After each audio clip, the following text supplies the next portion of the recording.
Hello दोस्तों, आज की कहानी हमारी मोटिवेशनल स्टोरी है आखिरी प्रयास। एक समय की बात है, एक राज्य में एक प्रतापी राजा राज्य करता था। एक दिन उसके दरबार में एक विदेशी आगंतुक आया और उसने राजा को एक सुंदर पत्थर उपहार स्वरूप प्रदान किया। राजा वह पत्थर देख बहुत ही प्रसन्न हुआ।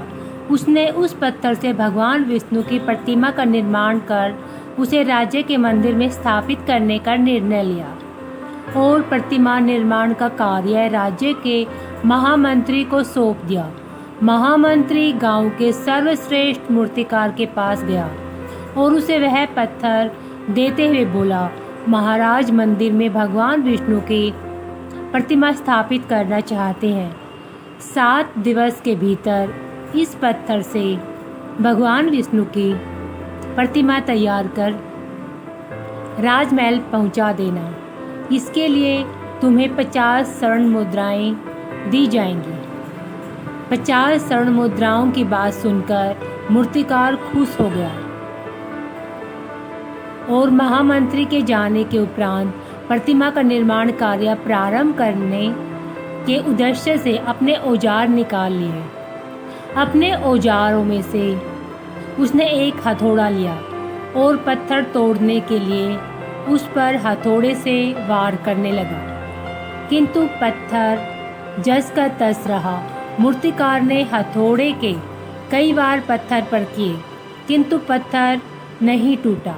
50 बार प्रयास करने के उपरांत मूर्तिकार ने अंतिम बार प्रयास करने के उद्देश्य से हथौड़ा उठाया, किंतु यह सोचकर हथौड़े पर प्रहार करने के पूर्व ही उसने हथौड़ा खींच लिया कि जब 50 बार वार करने से पत्थर नहीं टूटा तो अब क्या टूटेगा। वह पत्थर लेकर वापस महामंत्री के पास गया और उसे यह कहकर वापस कर आया कि इस पत्थर को तोड़ना नामुमकिन है, इसीलिए इससे भगवान विष्णु की प्रतिमा नहीं बन सकती। महामंत्री को राजा का आदेश हर स्थिति में पूर्ण करना था, इसीलिए उसने भगवान विष्णु की प्रतिमा निर्मित करने का कार्य गांव के एक साधारण से मूर्तिकार को सौंप दिया। पत्थर लेकर मूर्तिकार ने महामंत्री के सामने ही उस पर हथौड़े से प्रहार किया और वह पत्थर एक बार में ही टूट गया। पत्थर टूटने के बाद मूर्तिकार प्रतिमा बनाने में जुट गया। इधर महामंत्री सोचने लगा कि काश पहले मूर्तिकार ने एक अंतिम प्रयास और किया होता तो सफल हो गया होता और 40 स्वर्ण मुद्राओं का हकदार बनता। इससे हमें सीख मिलती है मित्रों कि हम भी अपने जीवन में ऐसी ही परिस्थितियों में से 2-4 होते रहते हैं।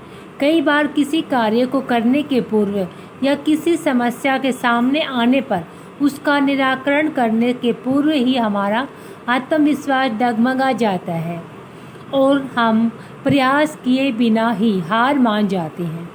कई बार हम 1-2 प्रयास में असफलता मिलने पर आगे प्रयास करना छोड़ देते हैं, जबकि हो सकता है कि कुछ प्रयास और करने पर कार्य पूर्ण हो जाता या फिर समस्या का समाधान हो जाता।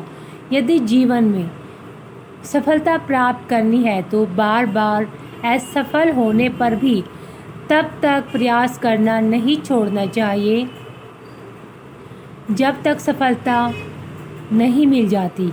क्या पता जिस प्रयास को करने के पूर्व हम अपना हाथ खींच लेते हैं वही अभी हमारा अंतिम प्रयास हो, इसमें हमें कामयाबी प्राप्त हो जाए। तो दोस्तों, मेरा कहने का मतलब है कि आप अपना प्रयास ना छोड़ें। जिस काम वो भी करते हो उसे आप सच्चे मन से, सच्चे दिल से करो, आप ज़रूर कामयाब हो जाओगे। Thank you for watching. आपको मेरी वीडियो अच्छी लगे तो प्लीज़ शेयर, सब्सक्राइब और like. Thank you for watching.